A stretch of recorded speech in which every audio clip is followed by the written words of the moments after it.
السلام علیکم، life digital news میں خوش آمدید۔ آپ نے اب تک ہمارے چینل کو سبسکرائب نہیں کیا ہے تو صحت کی خبروں سے باخبر رہنے کے لیے سبسکرائب اور بیل آئیکن کو پریس کر کے لائک بھی ضرور کر دیں۔ السلام علیکم ورحمۃ اللہ وبرکاتہ۔ میں ہوں سراج الدین امجدی۔ آج کی خصوصی رپورٹ پبلک اکاؤنٹس کمیٹی کا محکمہ صحت کے حوالے سے اجلاس، سندھ سروسز ہسپتال کراچی اور ڈرگ ایڈمنسٹریشن سندھ کے حوالے سے اجلاس پر مشتمل ہے۔ جن دوستوں نے LDN چینل کو سبسکرائب کیا ان کا تہ دل سے شکریہ۔ جو احباب ویڈیو دیکھ رہے ہیں چینل کو وہ سبسکرائب اور لائک کرنے کے علاوہ شیئر بھی ضرور فرمائے۔ سب سے پہلے سندھ پبلک اکاؤنٹس کمیٹی کی جانب سے 4 دسمبر 12 بجے دوپہر سندھ اسمبلی بلڈنگ میں اجلاس طلب کر لیا گیا ہے۔ کمیٹی کے سیکریٹری محمد خان رند کی جانب سے جاری کیے گئے نوٹس کا عکس آپ ہماری اسکرین پر ملاحظہ فرمائیں۔ عکس آپ نے دیکھا۔ یاد رہے کہ مذکورہ اجلاس اس سے پہلے ملتوی ہو چکا ہے۔ اس اجلاس میں محکمہ صحت سندھ کے 2018 سے 2021 تک کے آڈٹ اعتراضات کو طے کیا جانا ہے۔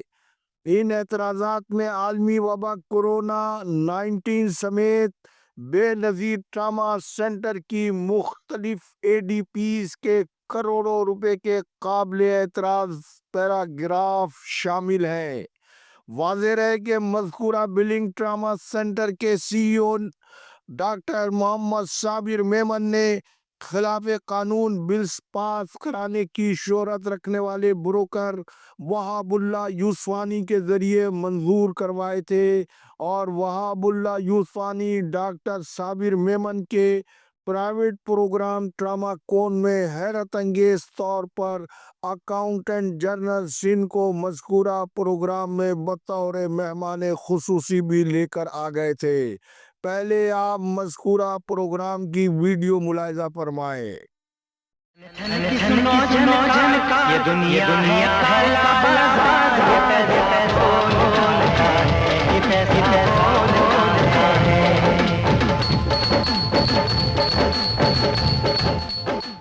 آپ نے ویڈیو ملاحظہ فرمائی۔ محکمہ صحت کا خلاف قانون ملازم وہاب اللہ یوسفانی صوبے کے غریب مریضوں کے وسائل کو لوٹنے کے بعد کس بے شرمی سے جشن منا رہا ہے اور سائیں سرکار ان قومی ملزمان کے خلاف اپنی قانونی ذمہ داریوں کو پورا ادا نہیں کر پا رہی ہے، جبکہ وہاب اللہ یوسفانی سے جڑی ہوئی سندھ سروسز ہسپتال کراچی کی اصل خبر سامنے آ گئی ہے کہ وہاب اللہ یوسفانی اپنے پرانے دفتر کو چھوڑ کر یہاں سے کیوں نہیں جا رہے ہیں۔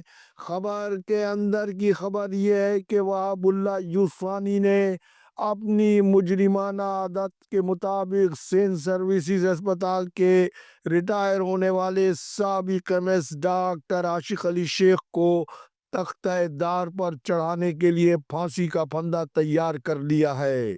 LDN کی تحقیقاتی کمیٹی نے بالآخر سگنیچر ایکسپرٹ مظفر ابڑو لاڑکانہ والے کالے کو پکڑ لیا، جو سندھ سروسز ہسپتال میں وہاب اللہ یوسفانی کے دفتر میں باہر سے کنڈی لگوا کر یوسفانی کے ساتھ بیٹھ کر سابق MS ڈاکٹر عاشق علی شیخ کے دور کے پچھلے ان کاغذات پر دستخط کرنے میں مصروف تھا جسے ڈاکٹر عاشق شیخ نے 25 اکتوبر کو دستخط کرنے کا کہہ کر پھر ریٹائرمنٹ تک انہوں نے مذکورہ کاغذات پر دستخط کرنے سے انکار کر دیا تھا۔ مظفر ابڑو واش روم جانے کے لیے نکلا تھا، جبکہ مذکورہ اسپتال کے دفتر پر کورونا کے 9 درجن سے زائد ملازم خلاف قانون وہاب اللہ یوسفانی کے مذکورہ دفتر کا پہرا دے رہے تھے، اور LDN کی تحقیقاتی ٹیم کی شناخت کے بعد نہ صرف مظفر ابڑو واش روم سے واپس دفتر میں آیا بلکہ خود وہاب اللہ یوسفانی بھی پہرا دینے والوں کی طرح کچھ دیر کے بعد دفتر بند کر کے رفو چکر ہو گئے تھے۔ تاہم تحقیقاتی ٹیم کو ڈاج دینے کے لیے یوسفانی اپنے دفتر سے نکل کر پہلے گھبراہٹ میں موجودہ ایم ایس کے کمرے میں پناہ لینے کے لیے پہنچے۔ واضح رہے کہ پبلک اکاؤنٹس کمیٹی کے مذکورہ اجلاس میں اکاؤنٹنٹ جنرل سندھ سمیت 3 ڈائریکٹرز کو بھی طلب کیا گیا ہے اور محکمہ صحت کے علاوہ سندھ گورنمنٹ کے سیکریٹری اور ممبران کو تیاری کے ساتھ اجلاس میں آنے پر بہت سے متعلقہ لوگوں میں بڑی پریشانی اور افراتفری پھیلنے کی اطلاعات مل رہی ہے۔ ناظرین کرام، ڈرگ ایکٹ کے مطابق ڈرگ لائسنس کا اجرا سیکریٹریٹ صحت کا کلی اختیار ہوتا ہے۔ تاہم عوام کی سہولت کے لیے سیکریٹریٹ صحت سندھ نے تمام ضلعی افسران کو متعلقہ ڈرگ انسپکٹر کی معائنہ رپورٹ کی روشنی میں 90 روز میں نئے اور تجدیدی ڈرگ لائسنس کے اجرا کے لیے ضلعی صحت افسران کو مذکورہ اختیار دیا ہوا ہے۔ تاہم سابق ایڈیشنل سیکریٹری محکمہ صحت Sindh doctor captain retired Abdul Majid نے سپریم کورٹ کے حکم کے بعد نئے ڈرگ لائسنس کے اجرا کی فیس 200 روپے سے بڑھا کر 5000 روپے اور تجدید کی فیس 50 روپے سے بڑھا کر 2000 روپے اور اس کے ساتھ ہی 1 سال کی مدت کو 2 سال تک بڑھا کر لائسنس کے اجرا کا اختیار سینٹرلائز کرتے ہوئے ڈائریکٹر ہیلتھ سروسز تک مذکورہ اختیار کو محدود کر دیا تھا، جس سے قانون کے مطابق لائسنس کا اجرا 90 روز میں ممکن نہیں ہوتا تھا پہلے، اور جو لائسنس جاری ہوتے تھے ان کی تفصیل کچھ یوں ہے: امپورٹ ایکسپورٹ کے لیے form 7، medicine distributors form 7A، narcotics medicine form 9، retailer medical store pharmacy form 6، dispensing form 8 کے ذریعے جاری ہوتا تھا۔ اس نظام میں سابق ایڈیشنل سیکریٹری ٹیکنیکل مولا بخش شیخ اور سینئر ڈرگ انسپکٹرز کی ریٹائرمنٹ کے بعد گریڈ 17 کے ڈرگ انسپکٹر غلام علی لاکھو، اندھوں میں کانا راجا اور کرپٹ ریگولیٹر کے طور پر سامنے آیا اور مولا بخش شیخ سے مبینہ ملی بھگت کے ذریعے صوبے بھر کے ڈرگ انسپکٹرز کو ATM مشین بنا کر رکھ دیا۔ مزید تفصیل انشاءاللہ کل کی رپورٹ کے آخری حصے میں۔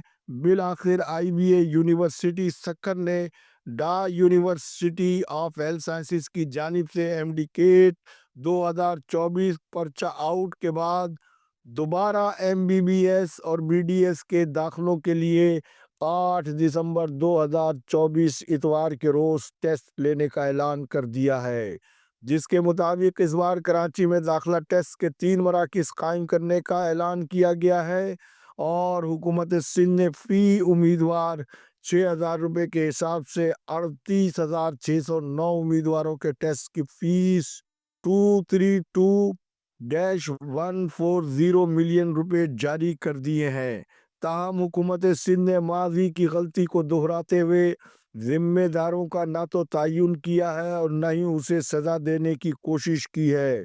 اس لیپا پوتی کے ذریعے حکومت سندھ نے اپنی ساکھ کو بحال کرنے تو جا رہی ہے، لیکن مبصرین کے مطابق دوبارہ پرچہ آؤٹ ہونے کے 100% امکانات برقرار ہے۔ رپورٹ کی آخری خبر: خیبر پختونخوا حکومت نے سوات یونیورسٹی بند کرنے کے بعد لکی مروت کے پیرامیڈیکل اسکول اور نرسنگ کالج کو تحلیل کرنے کا حکم جاری کر دیا ہے۔